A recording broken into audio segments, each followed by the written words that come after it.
เดือนนี้แนนจะเป็นเดือนที่เป็นการเปลี่ยนพลังงานเข้าสู่โลกใหม่แบบจริงจังพลังงานของจักรวาลตอนนี้ค่ะเขากำลังส่งมาให้พวกเราทุกคนน่ะ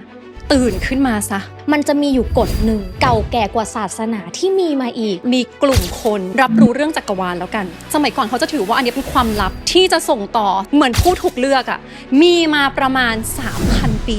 ก็คือกฎที่ชื่อว่า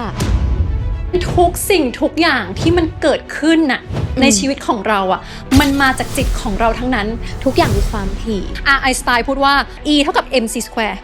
ก็คือทุกอย่างคือพลังงานนิโคลัส เทสลาก็บอกว่าถ้าคุณอยากจะรู้ความลับของจักรวาลให้ดูในเรื่องของความถี่กับการสั่นสะเทือนแล้วคุณอยู่คลื่นไหนจะพูดย้ำซ้ำๆอีกเลยนะคะคุณจะได้สิ่งนั้น7ข้อเนี้ยเปลี่ยนชีวิตของทุกคนได้อันนี้เป็นกฎจักรวาลเป็นความจริงที่ไม่มีวันตายดังนั้นนะไม่ว่าจะมีกฎอะไรก็ตามแต่ที่เกิดขึ้นมานะแต่กฎนี้จะคงอยู่ตลอดไป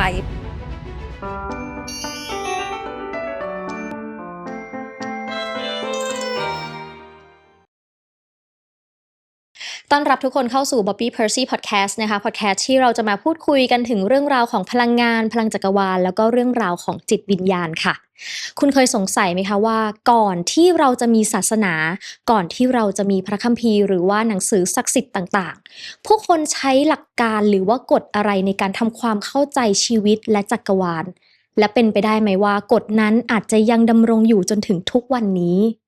วันนี้นะคะเราจะมาชวนทุกคนนะคะคุยถึงกฎหนึ่งค่ะเพราะว่าเมื่อก่อนนะคะในสมัยโบราณมีศาสตร์แขนงหนึ่งค่ะที่เขาเชื่อว่าเป็นศาสตร์ที่ทำให้โลกของเรานะคะดำเนินไปตามกฎพื้นฐาน7ข้อนี้และหลายคนมองว่า7ข้อนี้ค่ะคือสิ่งที่เป็นรากฐานและแนวคิดทางด้านจิตวิญญาณการพัฒนาตนเอง manifestation หรือว่ากฎแรงดึงดูดที่มีอยู่ในปัจจุบันด้วยซ้ำก่อนที่เราจะไปเข้าเนื้อหาว่ากฎนี้คืออะไรอยากให้หวานอธิบายนิดนึงว่าวันนี้สิ่งที่เรากำลังทำอยู่ใน Bobby Percy EP นี้ตอนนี้มีความพิเศษยังไงบ้างมีความพิเศษเพราะว่าเป็นเดือน7นะคะซึ่งมีความเกี่ยวข้องกับหวานโดยตรงนะคะแล้วก็กับแนนด้วยเพราะว่าหวานมาเส้นทางนี้เหมือนที่เคยบอกไปก่อนหน้านี้เราบอกว่าเกือบจะ2 ปีเดือนนี้แหละค่ะ2 ปีพอดีก็เป็นครบรอบเราเลยคิดว่าเราอยากทำอะไรสักอย่างหนึ่งนะคะเพื่อขอบคุณจักรวาลที่ทำให้เราได้มาเดินเส้นทางนี้ได้มาเจอกับทุกคนแล้วอย่างที่บอกคือเรากำลังเข้าสู่โลกใหม่เดือนนี้แนนจะเป็นเดือนที่เป็นการเปลี่ยนพลังงานเข้าสู่โลกใหม่แบบจริงจังแล้วพลังงานของจักรวาลตอนนี้ค่ะเขากำลังส่งมาให้พวกเราทุกคนน่ะตื่นขึ้นมาซะคือตอนนี้อย่างที่บอกว่าดาวทุกดาวเลยนะในจักรวาลใบนี้นะพระแม่ไกอาของเราเขาส่งกำลังใจให้พวกเราทุกคนรีบตื่นกันขึ้นมาซะเพื่อไปสร้างโลกใหม่ด้วยกันเพื่อไปเป็นกำลังความรักและความงดงามและความสมบูรณ์นะคะกับโลกใบใหม่ดังนั้น Bobby Percy ของเราอ่ะเราจะไม่เล่นเล็กๆค่ะในเดือนนี้เราจะต้องเล่นใหญ่ไปตามพลังงานที่เข้ามาใช่ค่ะในเมื่อจักรวาลและธรรมชาติให้พลังงานนี้เรามาเราเลยตั้งใจว่าเดือนนี้ตลอดทั้งเดือนทุก EP นะคะทั้ง4 EP ในเดือนนี้จะเป็น EP ที่ตั้งใจจริงๆว่าอยากจะให้ทุกคนอ่ะเปลี่ยนชีวิตได้ไม่ EP ใดก็ EP 1ขอให้ทุกคนกดติดตามพวกเราเอาไว้เพราะว่าพวกเราอ่ะตั้งใจกันมากๆคือทุก EP ต่อจากเนี้ยนะแนนจะเป็น EP ที่ถ้าฟังแล้วอ่ะคุณอาจจะไม่ต้องไปซื้อคอร์สถ้าฟังแล้วอ่ะถ้ามันจุดประกายนะไม่ว่าจะเป็นความรู้สึกในใจมีแรงบันดาลใจมีกำลังใจอะไรขึ้นมา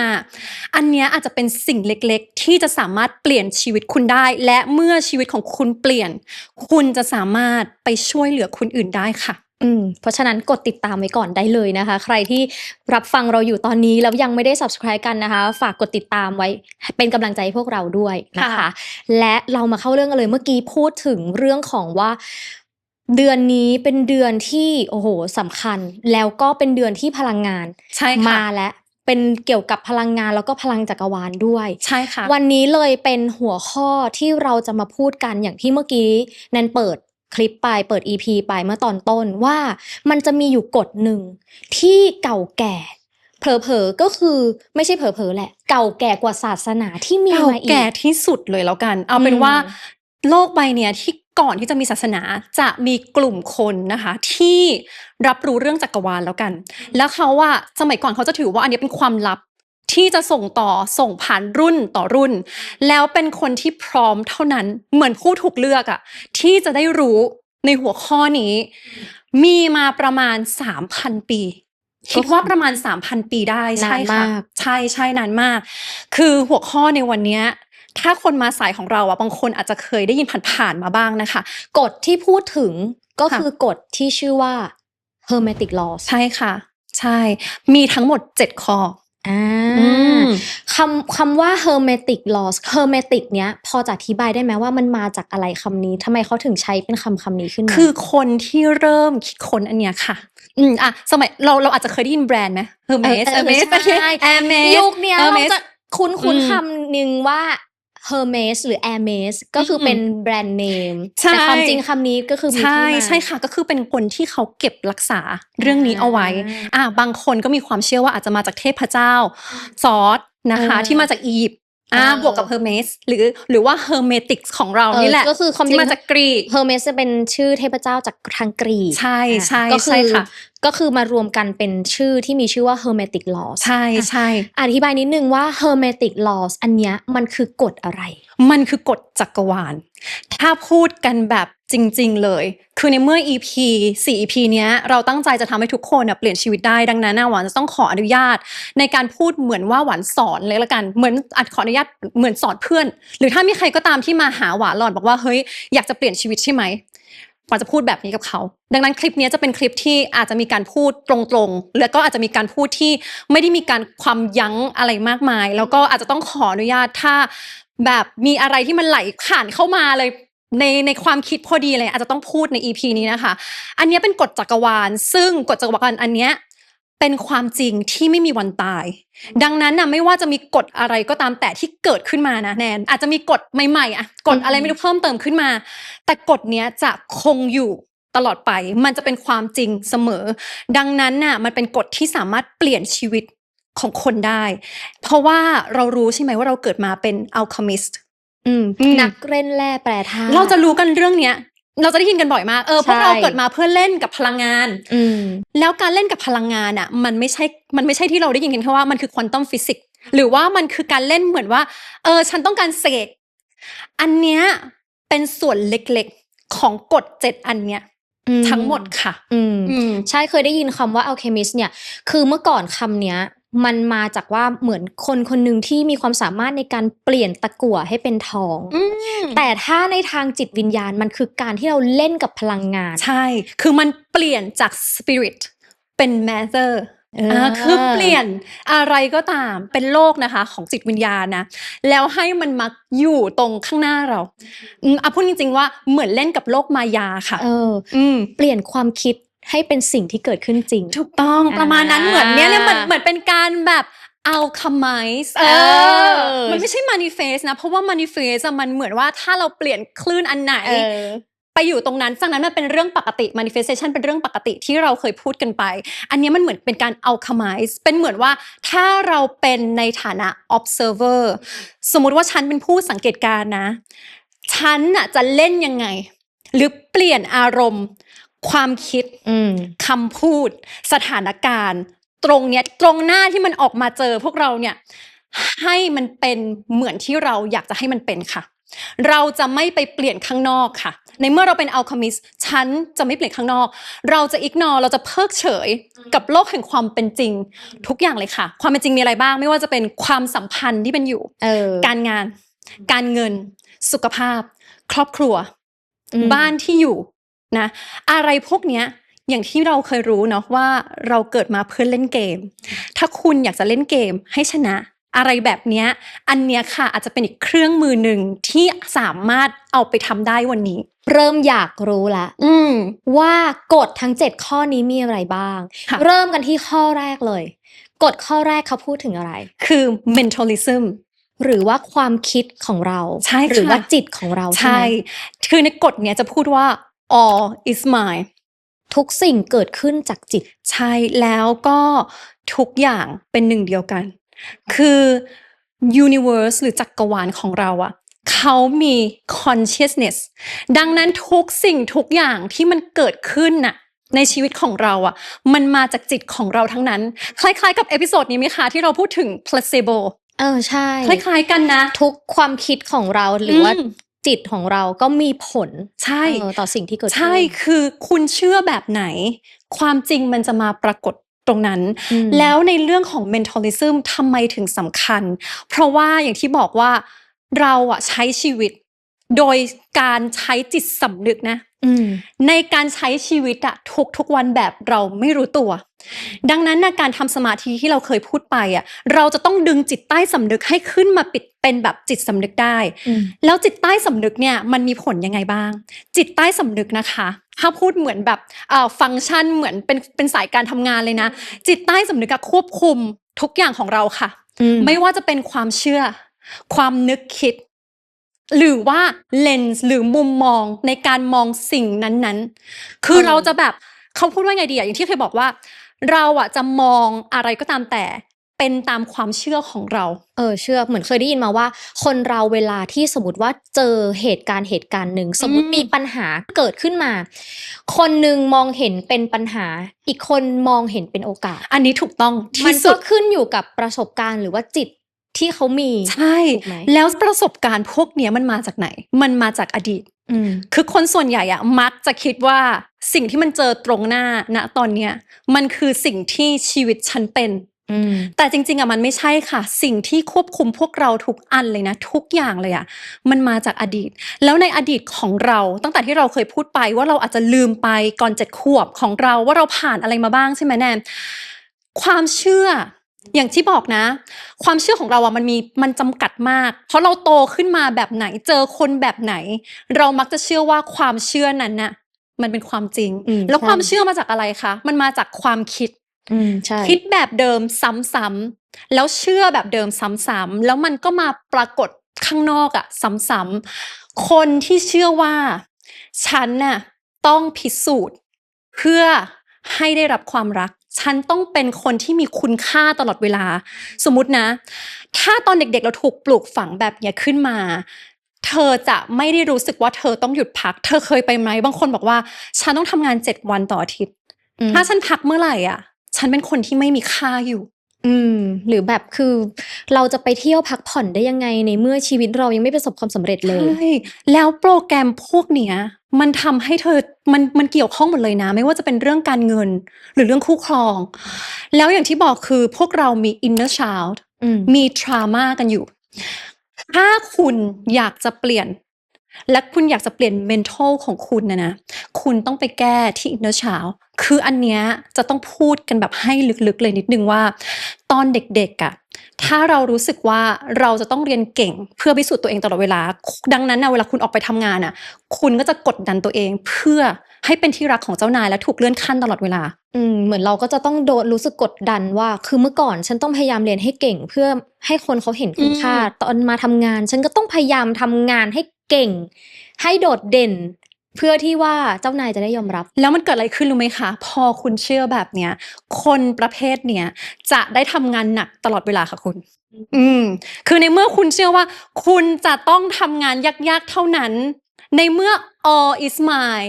universe คือ consciousness อะไรที่คุณเชื่อข้างใต้เนี่ยมันจะมาปรากฏคนพวกเนี้ยเขาก็จะบอกว่าทำไมฉันถึงได้ทำงานยากๆตลอดคนอื่นน่ะทำไมทำงานง่ายๆเขาก็รวยแล้วแต่คุณไม่ได้รู้เลยค่ะที่มันเป็นสาเหตุแบบนั้นนะอาจจะเป็นเพราะว่าคุณถูกปลูกฝังมาไงว่าคุณต้องทำงานยากๆเท่านั้นคุณจะถึงเป็นคนเก่งจริงหลายคนก็มีแนวคิดแบบนี้นะคือแบบเราต้องทำงานให้เยอะเข้าไว้เราต้องเวิร์กฮาร์ดต้องทำงานหนักเข้าไว้เราถึงจะประสบความสำเร็จหรือว่าแบบมีเงินทองมีอะไรแล้วก็สังเกตเลยค่ะเราเลยแบบอุ๊ยทำไมเจอแต่งานยากๆตลอดทำไมคนอื่นเขาได้งานง่ายๆได้เงินง่ายๆทำไมพอมาเป็นฉันต้องทำงานหนักๆเท่านั้นถึงเงินจะมาอันเนี้ยมันเกิดที่ความเชื่อค่ะมันไม่ได้เกี่ยวแล้วแหละว่าคุณเก่งน้อยกว่าใครหรือมากกว่าใครหรือเปล่ามีอีกอันนึงค่ะเรื่องของการใช้เงินคือเห็นไหมบางคนที่คิดว่าเขาจะต้องเขาพูดว่าไงดีชีวิตเนี้ยของฉันคงจะรวยไม่ได้ฉันทำงานแค่มีเงินหาเขาเรียกว่าข้าวกินไปวันๆนึงหาเช้ากินข้าวแค่นั้นฉันก็พอละ สมมติ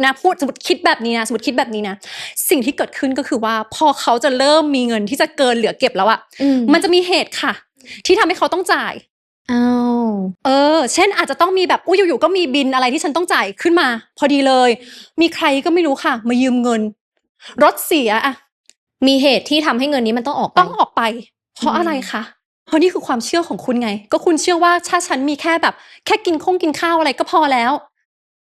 ดังนั้นถ้าคุณอยากจะเปลี่ยนความเชื่อเรื่องเงินคุณต้องไปเปลี่ยนตั้งแต่ว่าเอ๊ะทำไมฉันถึงเชื่อแบบนี้แล้วทำไมเงินของฉันน่ะเวลาเข้ามาแล้วมันออกตลอดหรือทำไมกว่าจะได้มาทำไมมันยากลงให้ลึกอีกนิดนึงได้ไหมว่า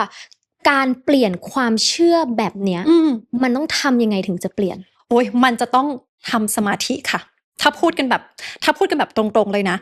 คือเราอ่ะจะต้องเห็นแพทเทิร์นถ้าฉันพูดกับทุกๆคนได้ตรงๆอ่ะทุกอย่างมันจะมีรูปแบบค่ะสมมุตินะความเชื่อแบบนี้ที่มันเกิดซ้ำๆแล้วมันมามีผลตรงนี้นะคุณต้องลองย้อนกลับไปสิว่าทำไมความเชื่อเนี้ยของคุณน่ะมันมาตั้งแต่ตอนไหนมันเริ่มตั้งแต่ตอนไหนคะดังนั้นการทำสมาธิอะที่เขาบอกว่าทำไมเวลาที่คุณทำสมาธิแล้วคุณโฟกัสกับปัจจุบันน่ะทำไมบางทีจิตของเราอะมันไปปลุกความเชื่อบางอย่างในสมัยเด็กๆขึ้นมาบาดแผลที่เราเคยมีหรือบางคนแบบว่าอกหักตลอดเวลาเจอแต่คนรักที่เอาเปรียบสมมตินะเพราะว่าลึกๆอะตอนเด็กๆเราเคยเชื่อหรือเปล่าว่าฉันน่ะทำอะไรไปพ่อแม่ก็ไม่รักเลยกลายเป็นคนที่วิ่งไล่ล่าหาความรักตลอดเวลาก็เลยไปเจอบุคคลที่เขาก็มาใช้ผลประโยชน์จากความรักของคุณนะแบบฟรีๆเห็นไหมว่าบาดแผลพวกเนี้ยที่มันเกิดขึ้นตั้งแต่ครอบครัวเลยนะตั้งแต่การเลี้ยงดูอ่ะมันจะติดตัวคุณน่ะมาจนถึงตอนโตค่ะถ้าย้อนกลับไปจริงๆถ้าอยากจะให้แก้จริงนะแนนทำสมาธิเท่านั้นพวกนี้นั่งเฉยนึกไม่ออกนะนึกไม่ออกบางทีเรานึกไม่ออกว่าทำไมอ่ะฉันก็ทำแบบนี้มาโดยตลอดแล้วพอเรามองไปรอบข้างอย่างที่แนนบอกเลยบางคนคล้ายๆพาเซโบค่ะบางคนเขามองหาโอกาสก็วิ่งมาตลอด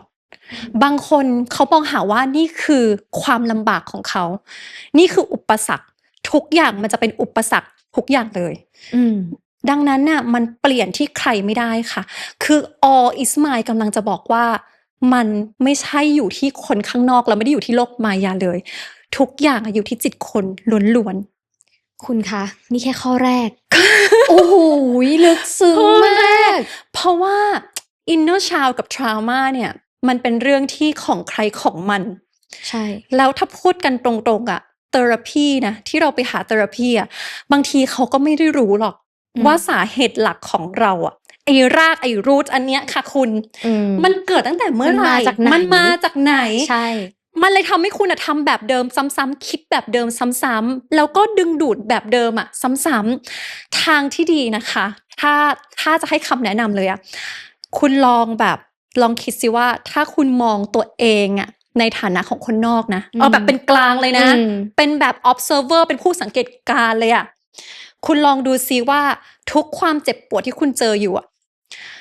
ใครบังคับให้คุณอยู่ตรงนั้นความเจ็บปวดทุกคนน่ะมีค่ะทุกคนมีเพนแต่ suffering อ่ะหรือแบบว่าโอ้โหฉันต้องทุกข์ทรมานอยู่แบบนั้นน่ะใครเป็นคนเลือกที่จะทุกข์ทรมานอยู่แบบนั้นเราเองหรือเปล่า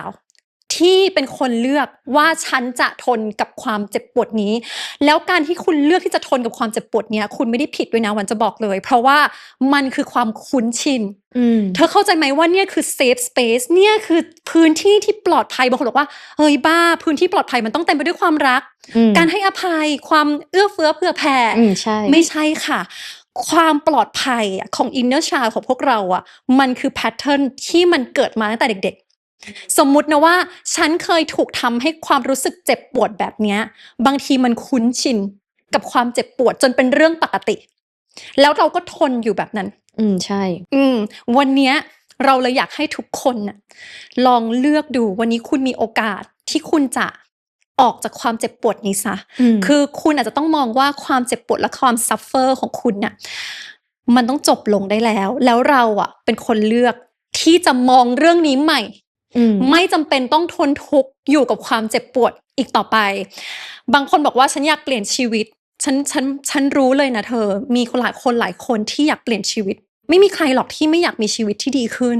แต่เขาแค่ไม่รู้ว่าจะทำยังไงถูกต้องคือเขาแค่ชินกับแพทเทิร์นนั้นนะสมมติกลับบ้านไปพ่อแม่ตะโกนว่าทุกวันสมมตินะเจอคนรักที่เอาเปรียบตลอดเวลาแล้วไม่เคยมีปากมีเสียงกันเลยไม่เคยพูดในสิ่งที่ตัวเองต้องการเลยเขาก็รู้สึกว่าชีวิตฉันแบบเนี้ยมันเซฟถ้าฉันเดินกลับเข้าไปในบ้านวันหนึ่งแล้วถ้าพ่อแม่ฉันไม่ตะโกนล่ะอยู่พูดดีขึ้นมาพูดดีขึ้นมาหรือว่าแฟนฉันหรือคู่ของฉันอยู่ๆก็กลายเป็นคนแบบว่าอ่อนโยนขึ้นมาอะไรพวกเนี้ยคุณจะรู้สึกแปลกแล้วคุณจะกลายเป็นแบบไม่เชื่อในความรักมันก็กลายเป็นว่าอันเนี้ยไม่ใช่พื้นที่ปลอดภัยเรื่องเนี้ยเป็นเรื่องของ inner child และ trauma ซึ่งเดี๋ยวเราอาจจะต้องมี EP ที่เราพูดถึงเรื่องนี้กันว่าเราจะทำยังไงคือวันนี้อยากจะให้ทุกคนอย่างน้อยๆหวานตั้งใจว่าจะให้ทุกคนคิดแบบลองนั่งกับตัวเองแล้วลองนึกดูจริงๆว่ารูปแบบชีวิตของคุณที่เป็นอยู่ตอนนี้มันเปลี่ยนได้นะเปลี่ยนจากมุมมองของคุณเลยคุณไม่ต้องไปรอให้คนนู้นเปลี่ยนคนนั้นเปลี่ยนหรือรอให้แบบสิ่งภายนอกเปลี่ยนก่อนในเมื่อกฎข้อเนี้ยมันเป็นกฎที่สัตย์จริงคือ mentalism เนี่ยมันอยู่ที่จิตของคุณล้วนถ้าคุณเปลี่ยนสมองของคุณใหม่เปลี่ยนความคิดของคุณใหม่ไม่แน่ว่า all is mine ทุกอย่างภายนอกก็จะต้องเปลี่ยนไปด้วยค่ะทีนี้พอพูดถึงเรื่องของโอเค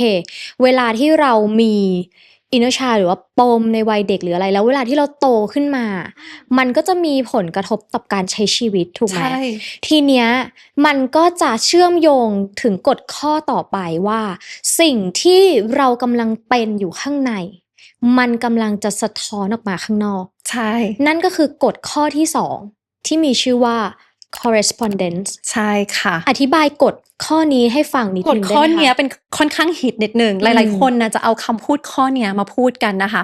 กฎข้อนี้อยู่ใน Emerald Tablet ด้วยพูดถึงกฎข้อนี้เอาไว้พูดว่า as above so below เบื้องบนเป็นเช่นไร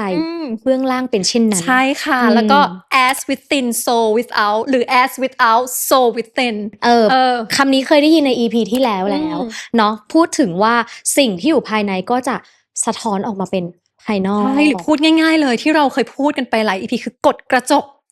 หรือว่า law of reflection หรือว่า law of echo ทุกการกระทำของเราเล็กๆน้อยๆเนี่ยนะคะมันมีผลที่จะทำให้มันสิ่งข้างนอกมันเปลี่ยนด้วยคืออย่างที่บอก as above so below สิ่งที่เราที่ดูมันว่าข้างบนหมายถึงว่าอะไรข้างบนนี่คือจักรวาลใช่ไหมดูเหมือนแบบว่าอุ๊ยจักรวาลกาแล็กซี่นี้มีโมเลกุลที่ยิ่งใหญ่มันไม่ได้ต่างกันค่ะคุณพวกเราก็เป็นจักรวาลเหมือนกันดังนั้นกฎข้อเนี้ยมันคือกฎที่แบบล้อกันสิ่งภายในเปลี่ยนสิ่งภายนอกต้องเปลี่ยนหมายถึงว่าอะไรหมายถึงว่าอย่างที่แนนบอกไปคือถ้าคุณอยากจะเปลี่ยนชีวิตของตัวเองจริงๆเราจะต้องเปลี่ยนกันที่ภายในเรื่องนี้เคยได้ยินบ่อยแล้วก็พูดกันแบบในหลายๆ EP มากๆเรื่องของว่าถ้าเราไม่เปลี่ยนภายในภายนอกก็จะไม่เปลี่ยนเช่นกันกฎนี้ก็คือเป็นอีกกฎหนึ่งที่ค่อนข้างเขาเรียกว่าโด่งดังในสายแบบ spiritual หรือว่าจิตวิญญาณของเราก็คือเป็นแนวคิดที่ค่อนข้างแบบว่าค่อนข้างได้รับการพูดถึงเยอะมากๆก็คือเรื่องของการสะท้อนภายในสู่ภายนอกใช่ทีนี้อยากให้หวานอธิบายเพิ่มอีกนิดนึงว่าแล้วไอ้การสะท้อนภายในสู่ภายนอกอะไรแบบเนี้ยมันมีความสำคัญต่อการดำเนินชีวิตของเราอย่างไงเพราะว่าอย่างที่บอกค่ะว่าเราจะไม่สามารถเปลี่ยนโลกภายนอกได้นี่มันคือกฎคือคนส่วนใหญ่ที่เราจะชอบพูดกันตลอดว่าคนส่วนใหญ่จะชอบเดินไปที่กระจกแล้วบอกกระจกว่ายิ้มสิยิ้มเมื่อไหร่เธอจะยิ้มซึ่งเราส่วนใหญ่เราจะเป็นแบบนี้คือเราจะคิดว่าสิ่งภายนอกก็ต้องเปลี่ยนก่อนแล้วเดี๋ยวฉันจะเปลี่ยนตามถ้าเมื่อไหร่ที่เธอยิ้มฉันถึงจะมีความสุขเธอเข้าใจไหมแต่อันเนี้ยถ้าฟังแบบเนี้ยดูเพ้อไหมดูเพ้อเจ้อไหมเดินไปกระจกแล้วแบบยิ้มสิกระจกยิ้มเธอยิ้มให้ฉันหน่อยสิคือกฎเนี้ยก็มันจะบอกว่าไม่ค่ะถ้าเมื่อไหร่ที่เธอยิ้มเดี๋ยวกระจกตรงหน้าของเธอจะยิ้มเองมันเป็นกฎปกติคือมันเป็นกฎที่เราไม่ต้องมาแบบว้าวจริงเหรอเนี่ยเอาใช่สิคุณลองไปเดินดูอยู่หน้ากระจกสิแล้วคุณลองเปรียบเทียบกันว่ากระจกใบนั้นที่คุณมองมันคือโลกภายนอกอยู่แล้วส่วนใหญ่เราจะมองไปทุกคนเลยญาติพี่น้องฉันเป็นยังไงครอบครัวฉันเป็นยังไงการงานฉันเป็นยังไงแล้วก็บ่นอย่างเดียวค่ะ จริง คือเราได้ยินที่เขายกตัวอย่างกันบ่อยว่าแบบ อยากให้ใครรักเรา เราต้องรักเขาก่อน อยากให้ใครเขาใจดีกับเรา เราต้องใจดีกับเขาก่อน ใช่ แล้วคุณคะ อย่างที่บอกว่าเราเคยพูดกันไปก่อนหน้าเนี้ย EP ก่อนหน้าเนี้ยว่า จักรวาลน่ะจะให้ในสิ่งที่คุณเป็น มันคือ being มันคือสิ่งที่คุณกำลังเป็นอยู่ข้างในจริง ๆ all is mine เมื่อกี้ โอเค คุณเปลี่ยนจิตของคุณแล้วอะ ทีเนี้ยมันต่อด้วยอะไรคะ มันต่อที่การกระทำ ความคิดของคุณ ว่าคุณน่ะเป็นคนนั้น อย่างที่พูดแล้วหรือยัง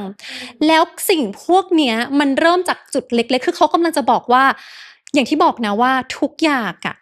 มันคือผลตอบรับสะท้อนไปมา เหมือนเล่นบอลเลยเธอโยนกันไปกลับมาแบบเนี้ยตลอดเวลานะ มันคือพลังงาน มันคือ energy field อะ ถ้าเธออยากจะให้มันเปลี่ยนแล้วมัน control ได้อะเธอจะต้องเปลี่ยนความคิดของเธอ ความเชื่อของเธอ แล้วเดี๋ยวโลกภายนอกเขาไม่มีทางเลือก มันคือกฎสะท้อน เขาจะต้องสะท้อนกลับมาให้เอง แต่คนส่วนใหญ่อะเราไม่ทำแบบนั้นเพราะเราจะบ่น ดังนั้นถ้าเราเลิกบ่นได้ไหม คือก่อนเนี้ยกำลังจะบอกว่า ได้ไหม เลิกบ่นได้ไหมคะ คือให้มาพูดแล้วปรับปรุงนะที่พฤติกรรมของเราทั้งหมด แล้วพอคุณเริ่มปฏิบัติตามนี้นะ เซลล์สมองของคุณจะเริ่มเปลี่ยน คือเรื่องเนี้ยมันล้อหมดเลย ไม่ว่าจะเป็นเกี่ยวกับ neuroscience ด้วย เกี่ยวกับจิตของคุณ เกี่ยวกับ law of attraction หรือกฎแรงดึงดูดก็อยู่ในข้อนี้ค่ะ ก็คือมาจากกฎอันนี้แหละ คือกฎแห่งการสะท้อน ใช่ คือถ้าคุณอยากจะเปลี่ยนอะคุณต้องเปลี่ยนจากตัวเอง แล้วการเปลี่ยนอะมันไม่จำเป็น คือเราไปเจออันหนึ่งที่เขาบอกว่าบางคนคิดว่า อุ๊ย กว่าฉันจะเปลี่ยนอะมันยากนะ เปลี่ยนปรับจากคนที่แบบซ้ายสุดไปขวาสุดอะมันยาก เขาบอกว่าเราก็ค่อยๆเปลี่ยนเหมือนเป็น atomic habit เคยได้ยินไหม คือเปลี่ยนจากแบบพฤติกรรมเล็กๆน้อยๆ เหมือนว่า เปลี่ยนไป เหมือนว่าวันเนี้ยคุณดีขึ้น 1% จากเมื่อวานแล้วหรือยัง เคยได้ยิน ประมาณนั้น เหมือนว่าคุณลองทำ แต่ไม่ต้องทำเยอะนะ ค่อยๆเปลี่ยนไป แล้วพอเธอลองคิดดูสิ 1% แล้วมันเพิ่มไปเรื่อยๆทุกวันอะ มันก็จะเกิดผลลัพธ์ที่ยิ่งใหญ่เอง คืออย่างที่บอกคือตอนที่มันสร้างพลังงานอันใหม่อะค่ะ พลังงานอันเก่ามันยังอยู่นะไอ้โมเมนตัมอันเก่าอะเราจะต้องมาสร้างโมเมนตัมอันใหม่ โดยการที่เราชิฟโฟกัสเปลี่ยนโฟกัสไปเลยค่ะมาโฟกัสอันนี้ เปลี่ยนเป็นคนใหม่ เริ่มอันใหม่ บางคนอะเขาจะบอกว่าอะไรรู้ป่ะถ้าคุณอยากจะลองเปลี่ยนอะลองทำแบบนี้ตื่นเช้ามาปกติเราแปรงฟันมือขวาเขาบอกให้ลองเปลี่ยนไปแปรงฟันมือซ้าย เคยได้ยินแล้วเคยทำด้วยนะ เคยลองทำด้วยนะ ถ้าคุณคิดว่าคุณน่ะเปลี่ยนเป็นคนใหม่ไม่ได้หรอกนะสมมตินะให้ลองเริ่มทำอะไรแบบเนี้ยง่ายๆก่อนอ่ะหรือว่าคุณบางคนเขาบอกว่าเป็นแบบนี้ก็มีค่ะเขาคิดว่าเขาจะไปยิมแค่5 นาทีมีคนหนึ่งนะเขาบอกว่าเขาจะลองไปยิมแค่5 นาทีแล้วเขาทำแบบนี้ทุกวันผ่านไป1 อาทิตย์พอไปถึงปุ๊บ5 นาทีแล้วก็รู้สึกว่าเฮ้ยอยากจะอยู่นานขึ้นเหมือนเปลี่ยนพฤติกรรมตัวเองเหมือนเปลี่ยนพฤติกรรมตัวเองไปเลยจาก5 นาทีก็เอาไหนๆมาละอยู่นานขึ้นเป็น10 นาที15 นาทีอะไรแบบเนี้ยค่ะเข้าใจไหมแล้วอย่างที่บอกก็ถ้าคุณรู้สึกว่าไม่สบายอยู่ไม่สบายกายไม่สบายใจตอนเนี้ยคุณอาจจะต้องเริ่มสมมตินะเริ่มไปหาของที่มีประโยชน์กินดื่มน้ำให้มันเยอะ8 แก้วต่อวันสมมตินะคะงดแอลกอฮอล์ทานผักให้มากขึ้นแล้วผลลัพธ์อะร่างกายของคุณและสุขภาพของคุณน่ะเดี๋ยวมันจะค่อยๆเปลี่ยนไปเองเพราะว่าร่างกายของเราเนี่ยมีอะตอมมีโมเลกุลอะไรแบบนี้เหมือนกับจักรวาลเลยเขากำลังจะบอกว่าถ้าเราดูแลจิตใจของเราสมองของเราและร่างกายของเราอะกฎเนี่ยกำลังจะบอกว่าจริงๆเราควรจะต้องเป็นคนที่สุขภาพดีและโชคดีตลอดเวลาในอันนี้นะคะถ้าคุณอยากจะเป็นคนที่สุขภาพดีร่ำรวยอาจจะต้องเริ่มจากนิสัยเล็กๆของคุณในทุกๆวันก่อนเพราะว่าถ้าข้างในเราดีอ่ะสุดท้ายมันก็สะท้อนออกมาข้างนอกไงใช่พวกนี้มันเห็นได้เลยอ่ะคือถ้าใครที่แบบมีความวุ่นวายในใจอ่ะมันก็จะสะท้อนออกมาเป็นความวุ่นวายในชีวิตแล้วเธอเห็นไหมว่าเราไม่ต้องรอสะท้อนเลยคนเดินมาหาเราบางทีเพื่อนเราอ่ะเธอเห็นไหมเมื่อคืนนอนน้อยปะเนี่ยบางทีหน้ามันออกมาเลยนะหงิดดูอะไรอย่างเงี้ยหรือช่วงนี้เครียดหรือเปล่าทำงานหนักหรือเปล่าเนี่ยดูแบบพูดอะไรไปจิตใจดูลอยๆทุกอย่างมันเป็น energy ไงคือบางทีเราอะสัมผัสได้ว่าเฮ้ยอันนี้แบบเดินมาแล้ววายเป็นแปลกๆพอเราเห็นเพื่อนกำลังหงุดหงิดแล้วเดินมารู้สึกว่าพลังงานเป็นแปลก อันเนี้ยมันก็จะไปเข้าอีกกฎหนึ่งของ Hermetic Laws เหมือนกัน ก็คือกฎที่มีชื่อว่าทฤษฎีของ vibration vibration คือความสั่นสะเทือนใช่ไหมคะทฤษฎีนี้เขากำลังพูดถึงอะไรกำลังจะพูดว่าทุกอย่างล่ะคือพลังงานคือไม่ว่าจะเป็นสิ่งที่เราเห็นนะถ้าเธอลองดูนะเนี่ย particle ที่เราอยู่อะเก้าอี้กำแพงเนี่ยถ้าเราลองไปวัดจริงๆอะมันจะมีการสั่นสะเทือนออกมาหมดทุกอย่างจากพลังงานใช่ค่ะมีความถี่ทั้งหมดมีพลังงานทั้งหมดใช่อาจจะเปลี่ยนรูปแบบไปเปลี่ยนฟอร์มไปประมาณนี้แม้แต่ความคิดอารมณ์ของเราด้วยถูกไหมใช่แล้วไวเบรชั่นที่เราพูดกันโดยที่เป็นสายของพวกเราที่เราพูดมามีอะไรบ้างคะที่เป็นไวเบรชั่นมีอะไรบ้างความคิดใช่ความเชื่อคำพูดพวกเนี้ยคือคุณค้าพวกเราเป็นพลังงานแล้วเราลืมไปด้วยว่าไม่ว่าจะเป็นการพูดความคิดและจิตในสมองของเราเป็นไวเบรชั่นหมดดังนั้นไม่ว่าคุณจะส่งอะไรออกไปในจักรวาลตรงนี้เขาเรียกว่าเป็น vortex อันนี้คือ energy field อยู่คุณส่งอะไรออกไปคุณจะได้คลื่นอันนั้นเลยอันเนี้ยเคยได้ยินบ่อยเรื่องเนี้ยในทางสายจิตวิญญาณเราคุยกันบ่อยๆเลยว่าทุกอย่างคือความถี่แล้วเราก็มีเคยพูดถึงเรื่องนี้ไปด้วยเหมือนกันหรือแม้แต่กระทั่งว่าจะทำยังไงให้เราอยู่ในคลื่นที่สูงพวกเนี้ยก็คือกฎของกฎหมดนิโคลัส เทสลาก็เคยพูดเอาไว้คือจะบอกว่านักวิทยาศาสตร์หลายๆท่านนะคะมีการพูดถึงกฎของเฮอร์เมติกเอาไว้เยอะมากแต่เขามีการแปลบ้างไอน์สไตน์พูดว่ามันคือ mc square e เท่ากับ mc square ก็คือทุกอย่างคือพลังงานใช่นิโคลัส เทสลาก็บอกว่าถ้าคุณอยากจะรู้ความลับของจักรวาลให้ดูในเรื่องของความถี่กับการสั่นสะเทือนแล้วอารมณ์ของเราอันนี้หนักสุดค่ะมันมีคลื่นความถี่และการสั่นสะเทือนที่ไม่เหมือนกันเดี๋ยวเราอาจจะมีภาพนะคะอินเสิร์ตเพิ่มว่าอารมณ์แบบไหนบ้างที่จะทำให้คุณอยู่ในคลื่นที่สูงคือไม่ได้บอกว่าคุณจะต้องเป็นไฮไวบ์เห็นปะบางคนจะบอกเธอต้องไวบ์ดีตลอดเวลาคือไวเบรชั่นพวกเนี้ยคุณต้องเข้าใจด้วยว่าอารมณ์พวกเนี้ยมันมีเหตุและมีผลอะไรยังไงบ้างเดี๋ยวเราจะพูดในกฎอันต่อไปของเฮอร์เมติกด้วยแต่อันเนี้ยคือไวเบรชั่นอันเนี้ยมันคือการสั่นสะเทือนถ้าคุณอยากจะอยู่ในคลื่นสูงมันมีอารมณ์อะไรบ้างที่เป็นคลื่นสูงแล้วมันมีอารมณ์อะไรบ้างที่มันเป็นคลื่นที่มันต่ำลงมาหน่อยแล้วคุณอยู่คลื่นไหนจะพูดย้ำซ้ำๆอีกเลยนะคะคุณจะได้สิ่งนั้นแล้วจะพูดอีกรอบ ว่า manifestation ไม่ได้จะเป็นเรื่องที่เราจะต้องมาสอนกันบ่อยๆเพราะคุณ manifest อะไรที่มันอยู่ในคลื่นนั้นอยู่แล้วมันเป็นปกติอันนี้คือมันเป็นแบบหลักความจริงทางธรรมชาติไม่ต้องรู้สึกว่าโหฉันจะต้องไป manifest ไม่ค่ะคุณได้เลย คุณได้เลยอัตโนมัติคุณแค่เปลี่ยนคลื่นค่ะเนี่ยเรื่องคลื่นนี่ก็คือเป็นอะไรที่แบบว่าโอ้โหคุยกันทุก EP จริงๆคุยกันทุก EP เพราะมันสำคัญแล้วเคยพูดกันไปแล้วด้วยว่าเวลาทำไมอารมณ์มันถึงสำคัญเพราะอารมณ์มันออกมาจากจิตการสั่นสะเทือนในจิต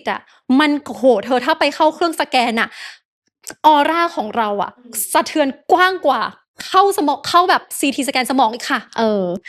เรื่องคลื่นเรื่องความถี่อะไรพวกเนี้ยเราก็เคยพูดกันไปใน EP ที่พูดถึงเรื่องของการทำสมาธิแม้แต่คุณโฮเซซิลวาเองก็พัฒนาหลักการทำสมาธิมาจากคลื่นวิทยุใช่เพราะตัวแกเองทำงานกับวิทยุอยู่กับคลื่นแกก็เลยเอาสิ่งเนี้ยมาปรับใช้กับร่างกายเราแล้วไวเบรชั่นทุกอย่างคือไวเบรชั่นดังนั้นจิตและสมองของเราเชื่อมหมดและเมื่อถ้ามัน all is mind ทุกอย่างเป็นหนึ่งเดียวกันดังนั้นคุณก็จะต้องเล่นกับพลังงานให้เป็นค่ะเข้าใจไหมคือ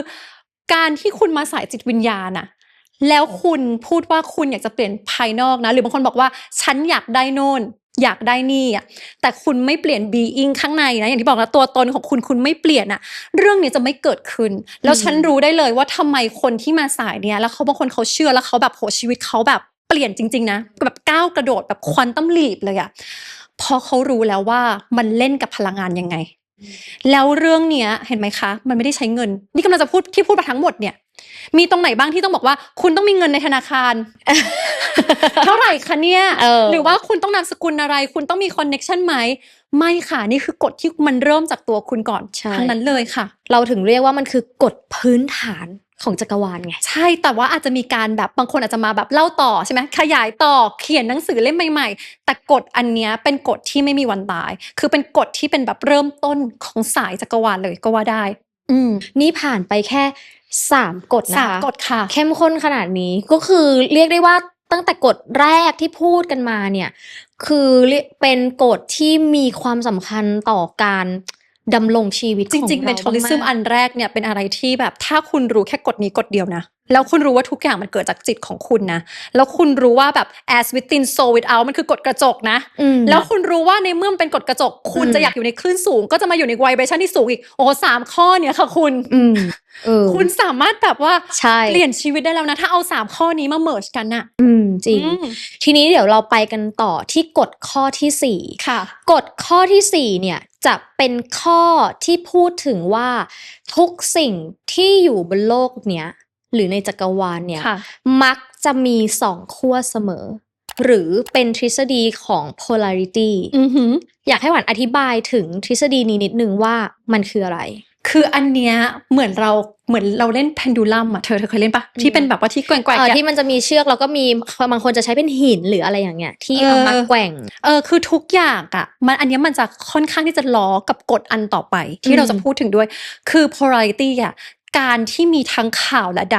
ำมีแสงสว่างนะกับมีความมืดนะมีความกล้ามีความกลัวหรือมีความร้อนและมีความเย็นพวก2 ขั้วพวกเนี้ยความรักความเกลียดมันต่างกันแค่ดีกรีค่ะมันคือสิ่งที่เหมือนกันมันแค่อยู่ขั้วตรงข้ามกันเองจริงคือเขาไม่ได้บอกว่ามันคือคนละสิ่งนะแต่กฎเนี้ยกำลังจะบอกว่ามันคือสิ่งเดียวกันแต่แค่อยู่กันคนละขั้วแล้วกฎข้อนี้ล่ะค่ะที่กำลังจะวัดแล้วแหละว่าคุณอ่ะเป็น the alchemist หรือเปล่ายังไงข้อเนี้ยตื่นเต้นเลยอ่ะ เอาอยากรู้เลยกฎข้อเนี้ยเขากำลังจะบอกว่าการที่คุณลงมาบนโลกไปเนี่ยพวกเราอะรู้ใช่ไหมว่าโลกของเราอะมีอารมณ์ที่มันสั่งสมมานานแล้วมีคาร์มิกแพทเทิร์นหลายๆอย่างเราลงมาเล่นเกมอันเนี้ยเพราะเราอะอยากจะเห็นสิ่งเหล่านี้ให้เป็นกลางให้ได้โดยไม่ตัดสินว่ามันคือความผิดหรือมันคือความถูกต้องอะไรผิดอะไรถูกขาวกับดำอะไรดีไม่ดีนี่ไม่ใช่กฎที่เราจะลงมาเล่นนะคะเราลงมาบนโลกเนี่ยเพราะเราจะได้รู้ว่านี่หรอมันมีทั้งขาวแล้วก็ดำหรอมันอยู่ที่มุมมองนี่ใช่คือมันคือ neutral คือเราจะอยู่บนโลกไปเนี้ยให้เป็นกลางยังไงแล้วการที่คุณเป็น alchemist อะมันหมายถึงว่าในเมื่อถ้าคุณรู้ว่าในเมื่อมันมีความเกลียดมันก็มีความรักแล้วเราจะทำยังไงที่เราจะเอาalchemizeนะเราจะalchemizeนะเหมือนเราจะเปลี่ยนเหมือนแบบที่แนนบอกไปตีทองเล่นแร่จะเปลี่ยนพลังงานที่เป็นความเกลียดอะให้มันไปเป็นความรักยังไงนี่คือ challenge นี่คือสิ่งที่เราอยากจะลงมาโลกใบนี้ที่สุดคือเพื่อมาเล่นกฎข้อนี้ค่ะก็คือมันเหมือนมันอยู่บนสเกลเดียวกันน่ะแต่แค่เราจะเคลื่อนที่จากจุดหนึ่งที่เป็นความกลัวไปสู่ความกล้ายังไงหรือเคลื่อนที่จากสเกลที่อยู่ในด้านที่เป็นความเกลียดไปสู่ความรักได้ยังไงแบบนั้นเลยหรือบางคนที่เขาบอกว่าถ้ามันมีความกลัว fear เนี่ยไอ้ความกลัวอันเนี้ยเธอจะเปลี่ยนความกลัวให้เป็นความกล้ายังไงfear กับ courage อะมันอยู่ในเส้นเดียวกันเลยเธอเห็นไหมว่ามันจะมีคู่ตรงข้ามเสมอแล้วบางคนบอกว่าชีวิตที่มันมืดดำอะในตอนนี้ถ้าเธอกำลังเจ็บปวดอยู่แล้วเธอกำลังหาทางออกไม่ถูกอยู่อะให้คิดได้ไหมว่าสิ่งเนี้ยกำลังสอนอะไรกับฉันอยู่แล้วฉันจะเปลี่ยนสถานการณ์เนี้ยให้มันเป็นประโยชน์กับฉันยังไงบ้างคุณอันเนี้ยอยากจะบอกว่ามันคือบางอย่างที่เงินก็ซื้อไม่ได้คือเราจะบอกเลยว่าคุณลงมาเล่นบนโลกไปเนี่ยถ้าคุณอยากจะเป็นอัลเคมิสต์แบบเต็มตัวจริงๆอ่ะคุณจะต้องมองทุกอารมณ์ว่ามันมี2ด้านแล้วมองให้มันเป็นกลาง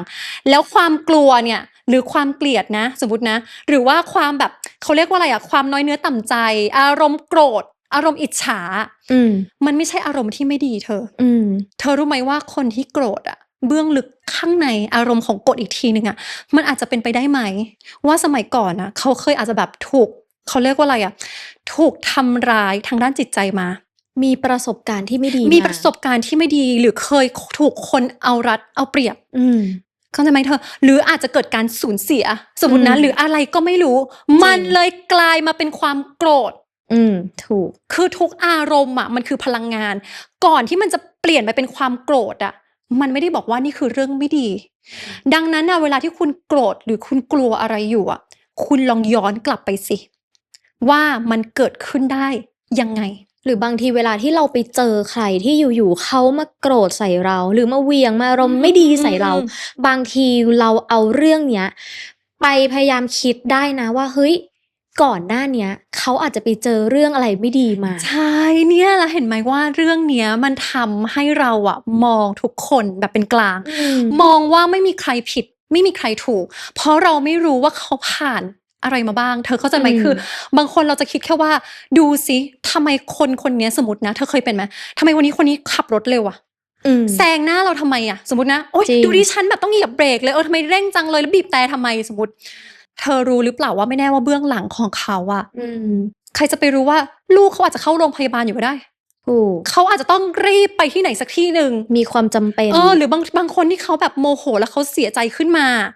เธอจะไปรู้ได้ยังไงว่าไม่แน่ว่าที่ผ่านมาในระยะเวลา1 ปีที่ผ่านมาเขาอาจจะสูญเสียคนรักสมมตินะเงินในบัญชีก็เหลือน้อยแล้วสุขภาพไม่ดีอีกที่เขามาโกรธเธออยู่ตรงหน้าตอนเนี้ยอาจจะเพิ่งโดนสแกมเมอร์คือไม่แน่ว่าเขาอาจจะเจอเรื่องไม่ดีอ่ะผ่านมาแล้วว่ามัน10 เรื่องแล้วพอดีว่าถ้ามาเจอเธอคือเรื่องเนี้ยมันเลยทำให้เรารู้สึกว่าเราต้องมีเมตตากับทุกคนคือเรื่องใบเนี้ยพอเรารู้ว่าโลกของเรามันมีอารมณ์ที่ลบและบวกมันเป็นขั้วตรงข้ามอยู่อะทุกเรื่องอะมันสอนอะไรเราเสมอแล้วเวลาที่เราเจอใครที่พูดกับเราไม่ดีอะมันก็คือ reflection หรือการสะท้อนตัวตนของเขานะไม่ได้เกี่ยวกับเราแล้วนะจริงบางทีบางคนเขามาว่าเราบางทีเขาอาจจะกดตัวเองอยู่ข้างในก็ได้แล้วเพราะว่าเขาอาจจะแบบโอ๊ยฉันไม่รู้จะทำยังไงดีขอระบายอารมณ์หน่อยเราก็จะไม่ตัดสินคนอื่นค่ะเพราะฉะนั้นสิ่งสำคัญของกฎข้อนี้ก็คือการพยายามมองให้เป็นกลางถูกไหมถูกต้องแล้วเมื่อไหร่ที่คุณทำเรื่องนี้ได้อะคุณจะเป็น mastery ค่ะคือคุณจะเป็นแบบ self mastery ในเรื่องของอารมณ์อันนี้คือ emotional intelligence อย่างหนึ่งในทางพระพุทธศาสนาก็คือเหมือนกับคำว่าอุเบกขาใช่ไหมอันนี้ก็เคยเรียนมาเหมือนกันใช่คือเวลาคุณเห็นอะไรอะคุณไม่รีบตัดสินคือการที่คุณไม่ react อะเข้าใจไหมคือการไม่ได้ตอบโต้ทันทีทันใดอะแบบพวกเนี้ยมันจะทำให้คุณรู้สึกได้ว่ามันไม่ใช่แค่คุณมีความสุขนะมันจะรู้สึกเหมือนมีความสันติสุขอะอยู่ข้างในเพราะวันที่คุณเลิกตัดสินว่าใครผิดใครถูกอะความ peaceful มันจะอยู่ข้างในแล้วพอมันเป็นแบบเนี้ยเธอโลกภายนอกของเธอเอาอีกละมันก็จะวนกลับมาอีกว่าใช่ as within so without เดี๋ยวภายนอกของเธอก็จะมีแต่ความสงบสุขเธอก็เจอเพื่อนใหม่ๆสังคมใหม่ๆที่มีแต่ความสงบสุขด้วยวนกลับไปที่กฎมาอีกกฎข้อที่2คือกฎพวกนี้ของ Hermetics อะจริงๆเขาบอกว่ามันไม่มีอะไรที่แยกจากกันเลยมันเป็นอะไรที่มันเหมือนล้อกันอยู่มันเหมือนแบบ complement each other มันเหมือนแบบกฎนี้กับกฎนี้มันล้อกันอยู่มันลิงก์กันอยู่ถูกใช่ค่ะทุกคนคะนี่แค่4 ข้อเท่านั้นเองที่ผ่านไปถ้าคุณชอบเรื่องราวดีๆแบบนี้นะคะอย่าลืมกด subscribe พวกเราด้วยนะคะที่คุณฟังอยู่เดี๋ยววันนี้บอกเลยว่าเราไปกันต่อยาวๆแน่นอนทุกคนคะอย่าเพิ่งเบื่อพวกเรานะคะตั้งใจมาให้ตั้งใจเอาความรู้นะคะเน้นๆเลยสำหรับspecial edition EP นี้นะคะแต่ว่าอยากจะให้ทุกคนนะคะอย่าลืมกดติดตามเราไว้ก่อนนะคะก่อนที่จะไปเข้าไปที่3 ข้อสุดท้ายโอ้โห4 กฎที่ผ่านมานี่ค่อนข้างเข้มข้นขึ้นเรื่อยๆนะคะแล้วก็3 ข้อสุดท้ายก็ยังคงเป็นกฎที่สำคัญในกฎจักรวาลเหมือนกันหรือว่า Hermetic Laws ใช่ค่ะไปที่กฎข้อที่5กฎข้อที่5เนี้ยพูดถึงเรื่องของจังหวะเวลาหรือว่าทฤษฎีของริทึมหรือว่าช่วงเวลาเหมือนเวลาเราแบบว่าเต้นไหมมีจังหวะเป็นเรื่องของจังหวะทุกสิ่งทุกอย่างมีจังหวะธรรมชาติดำเนินไปอย่างมีวัฏจักรใช่อยากให้หวานอธิบายเรื่องกฎของริทึมหรือว่าจังหวะนี้นิดคือจะบอกว่ากฎของริทึมกำลังจะบอกว่าทุกอย่างอ่ะมันไม่มีอะไรที่มัน stagnantคือในเมื่อทุกอย่างเป็น energy อ่ะมันจะมีการ flow การไหลของ energy ตลอดเวลาสมมติว่าคุณกำลังเจอปัญหาอยู่คุณรู้สึกว่าชีวิตของคุณมันติดขัดมันหยุดกึกสมมตินะกึกฉันจะทำยังไงดีเหมือนโลกมันหยุดหมุนเลยเธอบางคนที่เจอแบบว่าเรื่องที่เสียใจมากๆผิดหวังมากๆแต่ถ้าคุณรู้เรื่องนี้คุณจะรู้ว่าภ ภายนอกและจักรวาลและจิตของคุณน่ะเขาทำงานตลอดเวลาทุกอย่างอ่ะมันโฟลว์ตลอดเวลามันมีโมชั่นมันมีการเคลื่อนไหวตลอดเวลาดังนั้นเวลาที่คุณสตั๊กหรือแบบคุณแบบอยู่เงี้ยปุ๊บนิ่งตอนเนี้ยคุณต้องเลือกแล้วว่าคุณจะไปอยู่ในริทึมนะคะแบบมันถ้าเป็นพูดเหมือนคลื่นแบบเนี้ยคลื่นแบบเนี้ยอาจจะมีประมาณโหเป็นล้านคลื่นก็ได้ถ้ามองแบบเป็นในเทอมของ frequency นะพอคุณสตาร์ทปุ๊บอะคุณจะเปลี่ยนจิตของคุณยังไงให้คุณไปอยู่ในริทึมที่มันถูกต้องเพราะว่าโลกภายนอกและจักรวาลอะไม่เคยหยุดเลยเหมือนอะไรคะเหมือนฤดูกาลใช่ไหมฤดูกาลชีวิตของเราอะบางคนบอกว่าชีวิตของเรามีขึ้นมีลงถูกต้องเหมือนเพลงของพี่โจอี้บอยขึ้นแล้วก็ลงขึ้นแล้วก็ลงอันนี้บอกถึง ไม่ใช่แค่บอกถึงว่า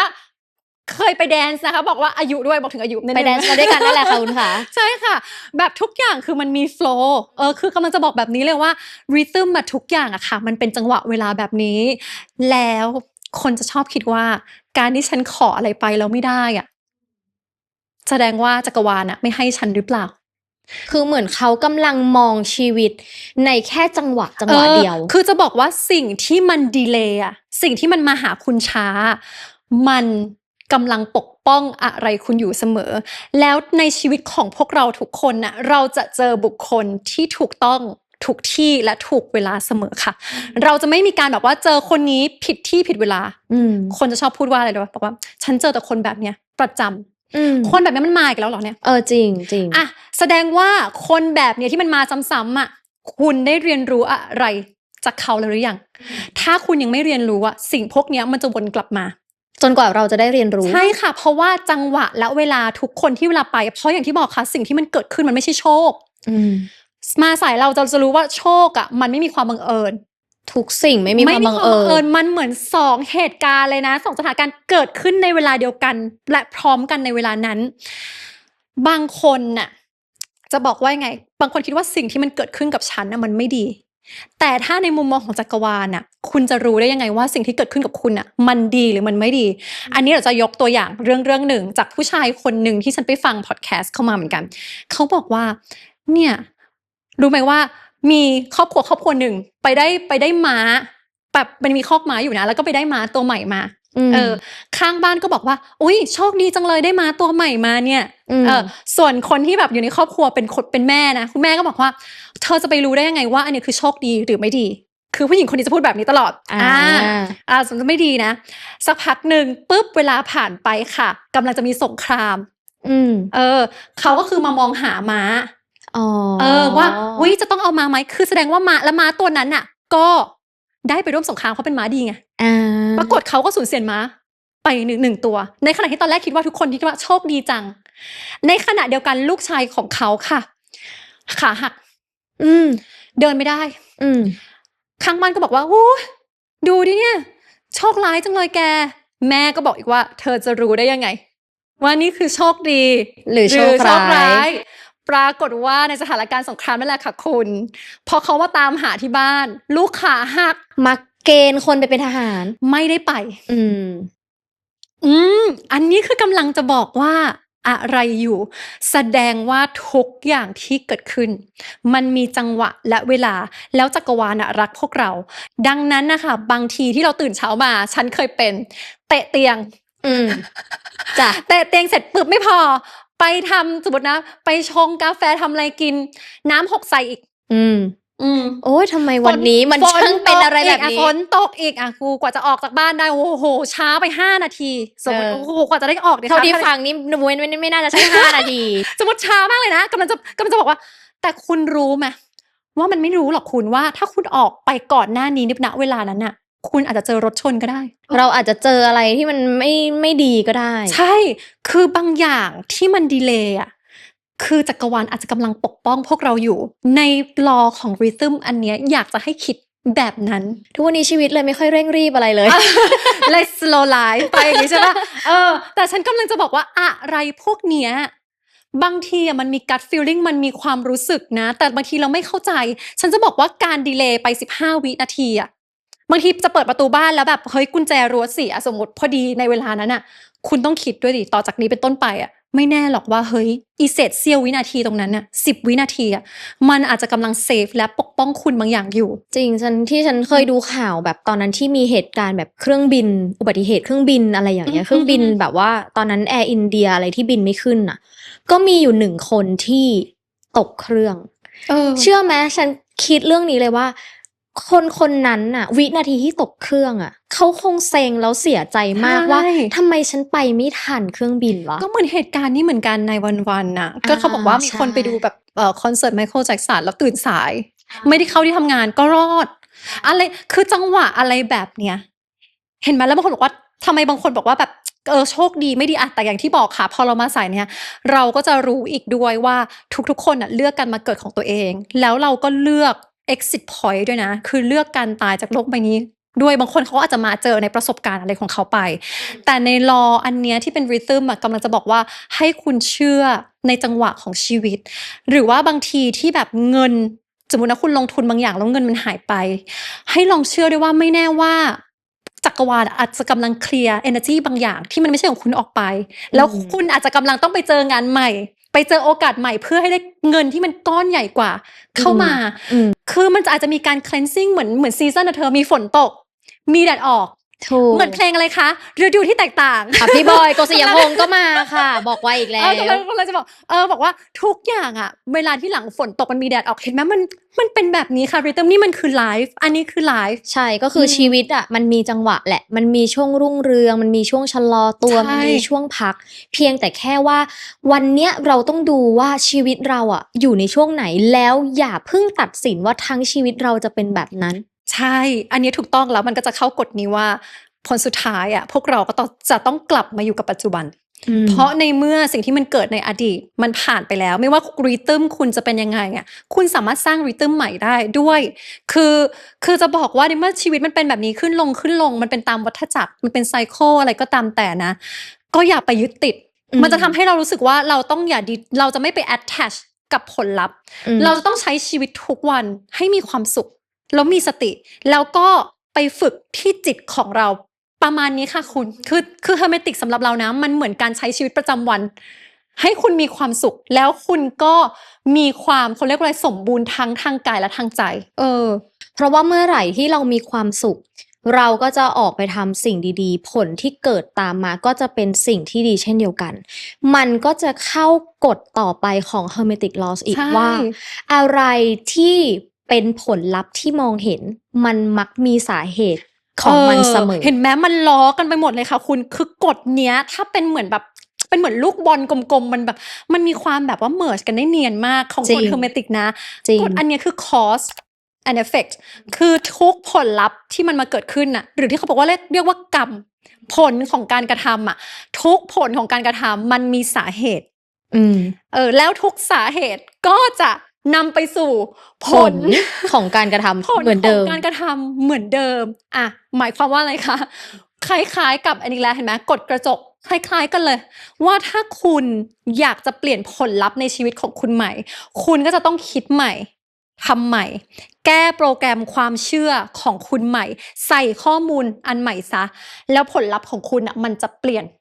แต่อันเนี้ยกฎอันเนี้ยค่อนข้างเห็นได้ชัดแบบเป็นรูปธรรมเลยคือบางอันน่ะบางทีเราอาจจะต้องใช้การคิดจินตนาการว่าเปลี่ยนภายในแล้วมันจะสะท้อนออกมาภายนอกมันจะเปลี่ยนยังไงแต่อันเนี้ยคือสาเหตุและผลลัพธ์มันเป็นอะไรที่เรามองเห็นได้ด้วยตาเปล่าอย่างเช่นถ้าคุณอยากจะเป็นคนสุขภาพดีคุณไปออกกำลังกายสิคุณเปลี่ยนสาเหตุของการใช้ชีวิตของคุณสิแล้วคุณก็จะมีผลลัพธ์ก็คือสุขภาพดีเนี่ยกฎอันเนี้ยค่อนข้างเป็นอะไรที่มองเห็นแบบได้อย่างชัดเจนมากๆใช่แต่คนส่วนใหญ่จะไม่ทำไงเพราะเราจะรู้สึกว่ามันอาจจะเป็นผลมาจากโชคของเราบ้างอะนะส่วนใหญ่เราจะไปโทษเรื่องอะไรบ้างอะเรื่องยีนเรื่องสภาพสังคมที่เราเกิดมาเรื่องการศึกษา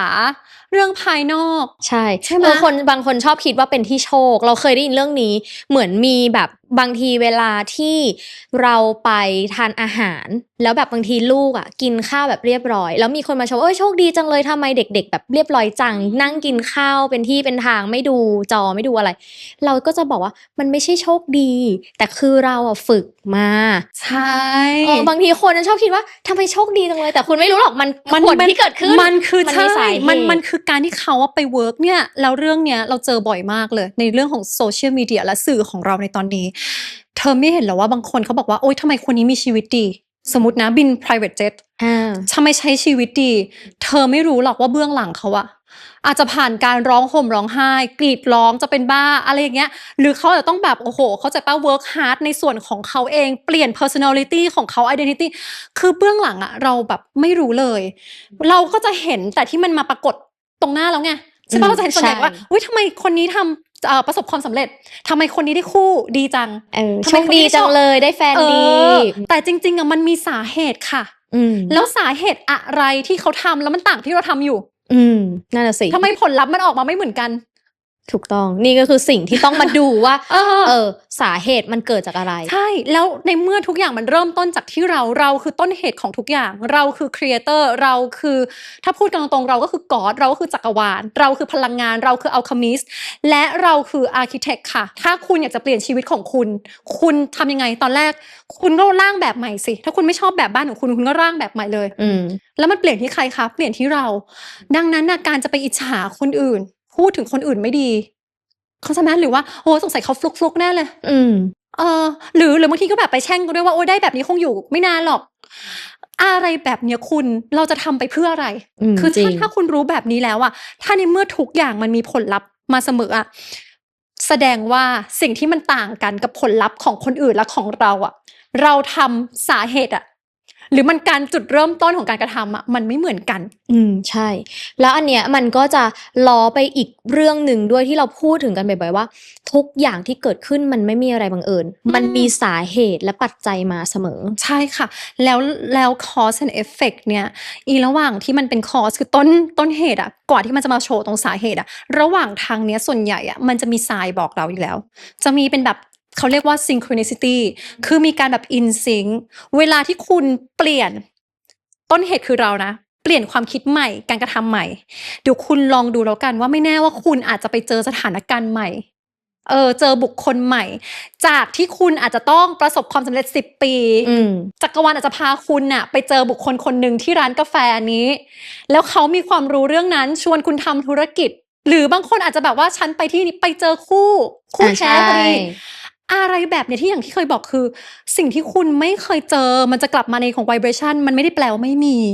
คุณแค่อยู่ผิดคลื่นแล้วถ้าแสดงว่าผลลัพธ์ของคุณมันยังไม่ได้เป็นตามที่คุณตั้งใจอ่ะคุณจะต้องกลับมาเปลี่ยนที่ต้นเหตุคือ inner being ของเรากฎของ Hermetic ทุกอย่างมันจะวนกลับมาเลยเห็นไหมคือตัวเองใช่ทั้งนั้นค่ะไม่ได้บอกเลยนะไม่ได้บอกให้ไปแก้ที่คนอื่นแล้วก็ไม่ได้บอกว่าคุณจะต้องมีเงินในการเริ่มด้วยยังย้ำอยู่ข้อนี้ว่ายังย้ำอยู่เงินอะไรไม่ใช่ปัจจัยเลยเราไม่ใช่ยีนด้วยแต่ฉันเข้าใจเลยเธอเพราะอะไรรู้ป่ะเพราะว่าเราถูกโปรแกรมมาตั้งแต่เกิดคือทุกวันนี้เราถูกโปรแกรมมาตั้งแต่ที่เราเคยพูดโตมาปุ๊บต้องเข้าโรงเรียนทำงานทุกวันนี้เรามีรูทีนหรือว่าเขาเรียกว่าอะไรอะกิจวัตรประจำวันของเราที่เราต้องทำเป็นเหมือนหุ่นยนต์ใช่คือการที่ทำเป็นหุ่นยนต์เนี้ยเธอออกมาเธอต้องทำอย่างนี้ขับรถไปทำงานเข้างานตอกบัตรอะไรกลับมาเลี้ยงลูกรับลูกต่อคืออะไรแบบเนี้ยมันทำให้เราอะไม่มีเวลามาสนใจจิตของเราเองเขากำลังทำให้เราเนี่ย distract หรือว่า disconnect กับเราอยู่ไม่ว่าจะเป็นรองเท้าที่เราใส่อะมันเป็นยางมันเป็น rubber อะเราไม่สามารถต่อตรงกับพระแม่ไกอาของเราได้คือพวกเราเป็นพลังงานจริงๆเท้าของพวกเราอะเราต้องเดินเท้าเปล่าหรือไม่ก็ต้องใส่วัสดุอะไรที่เป็นจากธรรมชาติเพื่อให้เราอะเข้าใจปะเอาอิเล็กทริกอันเนี้ยแบบคืนสู่จากเขาเรียกว่าอะไรคืนสู่พระแม่ไกอาของเราพระแม่ธรณีแล้วก็เป็นการรีชาร์จด้วยแล้วพวกเราก็ไม่ได้ออกไปเจอแสงอาทิตย์อันนี้ในทางสายจิตวิญญาณเราเรียกว่าการ grounding แล้วเราก็ไม่ได้ออกไปเจอสายแบบพระอาทิตย์ที่เพียงพอเพราะพระอาทิตย์เนี่ยก็เป็น life force อย่างหนึ่งโรคหลายๆโรคก็หายด้วยแสงอาทิตย์อะไรแบบเนี้ยฉันทำให้เราเข้าใจมากว่าทำไมตอนเนี้ยพวกเราอะถึงรู้สึกว่าชีวิตของเราอะมันติดขัดมันติดคุกมันหาทางออกไม่ได้เพราะว่าอารมณ์ของพวกเราอ่ะไม่เคยจะถูกเขาเรียกว่าอะไรอ่ะไม่เคยทำให้มันโฟลว์ด้วยอันที่1นะ2คือเราไม่มีเวลามานั่งวิเคราะห์แพทเทิร์นรูปแบบของเราและจิตใจของเราเดี๋ยว จบจาก EP นี้คนที่ฟังคลิปนี้จบก็คือต่อไปนี้ถอดรองเท้าเดินกันแล้วค่ะ แฟนคลับ คือ แฟนคลับบ๊อบบี้เพอร์ซี่ คือ ถอดรองเท้าเดินกันหมดแล้วค่ะ แต่ฉันกำลังจะบอกว่าเนี่ยมันคือโลกมายา คือกฎเฮอร์เมติกส์พวกเนี้ยมันควรจะเป็นอีกกฎหนึ่งเลยนะที่แพร่หลาย เพราะว่ามันเริ่มจากจิตของเราหมด แต่เขาทำให้เราอ่ะไม่มีเวลาเท่านั้นเองที่จะมานั่งทำสมาธิอ่ะสนใจแบบจิตของเราแบบว่าหยุดก่อนค่ะฉันไม่สนใจโลกภายนอกแล้วฉันก็ไม่สนใจอดีตแล้วฉันก็ไม่สนใจอนาคตฉันจะเอาจิตของฉันน่ะกลับมาที่ปัจจุบันแล้วฉันจะเปลี่ยนตัวเองใหม่ในปัจจุบันเราอ่ะไม่มีเวลาในการทำอันนี้คือคลิปเนี้ยฉันตั้งใจว่าให้ทุกคนแบบฟังเสร็จอาจจะไม่ได้ทำพร้อมกันทั้งหมด7อันนะแต่คุณค่อยๆเริ่มได้ไหมทีละอันทีละอันแล้วพัฒนาไปและอันเนี้ยเราก็เดินทางมาถึงกฎข้อสุดท้ายของ Hermetic Laws ละเป็นกฎที่พูดถึงเรื่องของทฤษฎีของเรื่องเกี่ยวกับพลังงานที่เป็นเรื่องของเพศแต่เพศในที่นี้ไม่ใช่เพศแบบที่เราเข้าใจกันว่าเธอผู้ชายฉันผู้หญิงแต่อันเนี้ยเป็นพลังงานที่พูดถึงเรื่องของ masculine ก็คือพลังงานเพศชายกับ feminine คือพลังงานเพศหญิงอยากให้หวานอธิบายเรื่องของพลังงานตรงเนี้ยนิดนึงว่ามันหมายถึงอะไร gender เนี่ยคือหวานจะบอกว่าทุกอย่างอะค่ะมันคือการสรรสร้างพลังงานอะทั้งเพศหญิงและเพศชายอะเป็นพลังงานของ creation คือเราจะขาดพลังงานใดพลังงานหนึ่งไม่ได้ในการสร้างนะเหมือนกับว่าทุกอย่างอ่ะมันมีทั้งสองพลังงานนี้สมดุลกันอยู่ใช่แต่เราอ่ะไม่เคยถูกสอนมาเราอาจจะได้ยินผ่านพวกแบบว่าหยินหยางหรือแบบว่าทำให้มันสมดุลทำพลังงานภายในให้สมดุล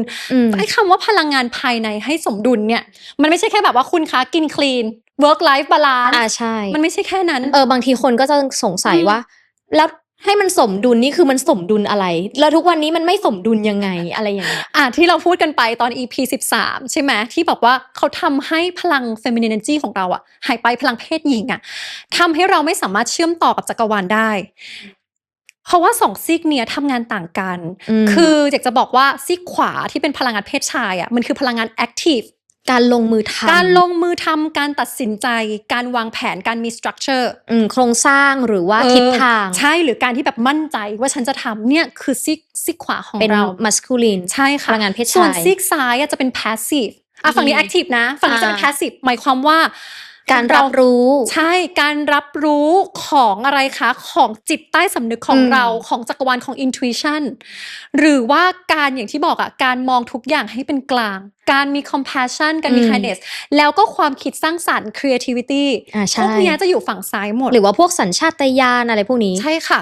แล้วส่วนใหญ่เราไม่บาลานซ์กันเพราะว่าอันเนี้ยเราจะถูกสอนมาว่าคนที่เป็นเพศชายจะต้องมีmasculine energy มากกว่าต้องมีความเป็นผู้นำสิแล้วมันเป็นแบบนั้นไหมล่ะเป็นแบบนั้นเลยตามโลกมายาที่บอกเราผู้ชายก็จะแบบว่าฉันต้องออกไปแบบว่าเขาจะมาทำอะไรตรงๆเลยคือแบบว่าไม่ต้องใช้ความคิดมากออกไปใช้กำลังแอคชั่นเยอะๆถ้าเป็นสมัยโบราณก็คือออกไปล่าสัตว์ใช่ออกไปแบบส่วนผู้หญิงก็คือแบบว่าฉันจะไม่สามารถพูดความในใจของฉันได้ฉันจะต้องเก็บอารมณ์ของฉันไว้ได้เพศหญิงของเราล่ะเลยถูกสอนมาว่าเราจะต้องมี feminine energy เยอะกว่าทำให้ผู้หญิงหลายคนไม่กล้าตัดสินใจในชีวิตต้องแบบอ่อนน้อมนะต้องแบบนอบน้อมนะเธออย่ากล้าเกินสิเธออย่าอะไรอย่างเงี้ยมันก็คืออันนี้คือมันไม่สมดุลถูกไหมมันไม่สมดุลเพราะว่าพอมันเป็นแบบเนี้ยพอคนที่แบบไม่มีมัสคูลีนผู้หญิงหนึ่งนะสิ่งที่เกิดขึ้นคือจะมีความคิดสร้างสรรค์และโปรเจกต์ในหัวเยอะมากแต่ไม่ได้ลงมือทำสักทีแบบมันเยอะเกินคือไม่รู้คือไม่มีมัสคูลินคือไม่รู้ว่าฉันควรจะลงมือทำไหมลังเลคือบางคนแพสซีฟเฮ้ยฉันมีไอเดียมาแล้วฉันมีอินทูอิชันอยากจะทำแต่จะทำยังไงนี่นะแล้วฉันไม่มั่นใจแล้วถ้าทำไปคนมองฉันว่าฉันแบบเป็นคนไม่ประสบความสำเร็จหรือเปล่าฉันไม่แข็งแกร่งพอฉันไม่กล้าตัดสินใจพวกเนี้ยคือมัสคูลินเพศชายอ่อนส่วนฝั่งชายเป็นอะไรคะแอคทีฟอย่างเดียวใช้สมองซีกซ้ายอย่างเดียวก็ไม่อ่อนน้อมอีกเขาก็จะมีแต่หลักเหตุผลเห็นอะไรก็แบบมองแต่เป็นหลักตัวเลขเป็นเรื่องเงินทอง financial หรือเป็นเรื่องที่แบบว่าเขาจะต้องออกไปทำเยอะๆเขาจะไม่ได้ทำตามเขาเรียกอะไรจิตใจเหมือนผู้ชายก็จะต้องมีเพศที่แบบฉันจะต้องแข็งแกร่งตลอดเวลาฉันจะไม่สามารถร้องไห้ได้ คือความจริงแล้วบางทีผู้ชายเขาก็มีมุมอ่อนไหวของเขาเหมือนกัน แต่ นะ เขาถูกกดไงเข้าใจไหมแล้วทุกคนน่ะร้องไห้ได้การร้องไห้การหัวเราะการดีใจอะมันเป็นอารมณ์ทั่วไปของมนุษย์ แล้วผู้ชายพวกเนี้ยสำหรับฉันนะฉันก็เลยรู้สึกว่ามันเลยทำให้ผู้ชายก็ใช้อำนาจของเขาบางทีในทางที่ผิด แล้วบางทีเขาก็เป็นนะบางคนน่ะสร้างธุรกิจไปแล้วถึงจุดหนึ่งแล้วสตั๊กคือไม่สามารถทำเงินได้มากกว่าเนี้ยแต่ถ้าคุณไป activate feminine คุณจะรู้ว่าคุณจะเปลี่ยนแปลงธุรกิจของคุณในมุมสร้างสรรค์หรือในความคิดใหม่ๆอะยังไงบ้างเพราะมัน intuition คือสิ่งที่ผู้ชายจะต้องมีก็คือซีกซ้ายหรือ feminine energy เหมือนกัน ก็คือเรียกได้ว่าทุกคนแหละมันต้องสมดุล มันต้องสมดุลแล้วเรื่องเนี้ยเราไม่เคยถูกสอนให้สมดุลเราจะได้ยินแต่ว่าจักระจะได้ยินแบบ work life balance จะได้ยินแต่ว่าถ้าคุณกินมื้อหนึ่งต้องมีผัก 50% อะ balance ในเรื่องอื่นแต่มันไม่ใช่เรื่องของพลังงานแล้วพวกเนี้ยมันคือ flow อย่างหนึ่งเธอลองคิดดูดิว่าถ้าทุกคนแบบ balance ทั้งสองข้างมันจะกลายเป็นว่าทุกคนน่ะจะสามารถดาวน์โหลดในสิ่งที่ตัวเองอะเป็นได้มีความคิดสร้างสรรค์ตลอดเวลา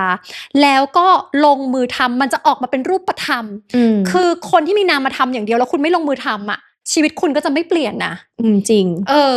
ถือว่าข้อนี้ก็เป็นอีกข้อหนึ่งที่สำคัญกับการดำรงชีวิตของมนุษย์คนจะนอนเสกอย่างเดียวอะคุณคิดว่านอนเสกแล้วแบบโชคมันจะหล่นมาหาคุณอะคือมันไม่มีทางไงอย่างน้อยๆคุณจะต้องเอาตัวเองออกไปแล้วก็เปลี่ยนผลอย่างที่บอกนะผลของการกระทำมาจากต้นเหตุเดิมคุณก็จะต้องเปลี่ยนการกระทำของคุณอีกแล้วมันก็ล้อไปอีกค่ะ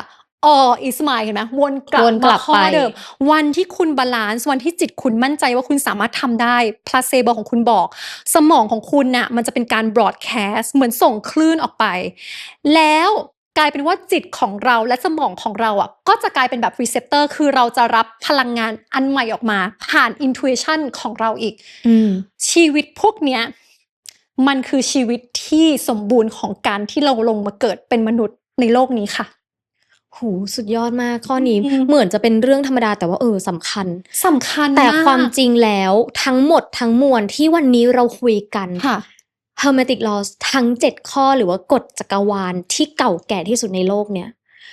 มีผลต่อการดำรงชีวิตมนุษย์ทั้งหมดมันไม่ได้มีผลสำหรับเรานะเป็นความเชื่อส่วนบุคคลแล้วมันเป็นชั้นความเชื่อที่ไม่มีใครก็จะมาเปลี่ยนหวานได้นะหวานเชื่อว่า7ข้อเนี้ยเปลี่ยนชีวิตของทุกคนได้ถ้าคุณทำตามกฎนี้เพราะมันเป็นกฎที่มันเป็น truth ที่มันเป็นความจริงที่อยู่มาแล้วมันจะอยู่ต่อไปไม่ว่าจะมีกฎอะไรเพิ่มขึ้นมาใหม่แต่กฎเนี้ยจะคงอยู่ตลอดไปค่ะทุกคนคะไม่ว่าคุณจะเชื่อในกฎ Hermetic Laws ทั้ง7ข้อหรือไม่สิ่งนั้นอาจจะไม่ได้สำคัญค่ะว่าสิ่งที่เรามาพูดกันวันนี้เป็นความจริงหรือเปล่าแต่สิ่งที่สำคัญคือวันนี้อยากให้ทุกคนมองว่ามันเป็นอีกเลนส์นึงที่เอาไว้เป็นมุมมองในการมองชีวิตแล้วก็มองการดำเนินชีวิตของเราในทุกๆวันและบางทีค่ะการใช้กฎ7ข้อนี้มันจะทำให้คุณเข้าใจในตัวเองมากขึ้นเข้าใจในจักรวาลมากขึ้นและบางทีคุณอาจจะค้นพบว่าทุกสิ่งทุกอย่างมันไม่เคยแยกจากกันเลยสำหรับใครที่ชอบนะคะเรื่องราวดีๆแบบนี้ฝากกดติดตามให้พวกเรานะคะกดไลค์แล้วก็คอมเมนต์พูดคุยกันได้ซีรีส์ Special Edition ในเดือน7นี้นะคะหรือว่าเดือนกรกฎาคมนี้เป็นเรื่องราวที่เราตั้งใจทำเพื่อเป็นการขอบคุณในทุกๆสิ่งที่ทำให้ Bobby Percy เกิดขึ้นมาอยากให้ทุกคนเป็นกำลังใจพวกเราอยู่ร่วมเดินทางไปด้วยกันค่ะคนละ1ไลค์คนละ1คอมเมนต์นะคะหรือว่าถ้าใครนะคะอยากจะสนับสนุนคอมมูนิตี้ของเราคุณสามารถกด Super Thanks ได้แล้วนะคะในคลิปนี้แล้วก็วันนี้พวกเรา2คนต้องลาก่อนแล้วรอพบกันใหม่ใน EP หน้าสัปดาห์หน้าจะเป็นเรื่องอะไรกดติดตามได้เลยสวัสดีค่ะ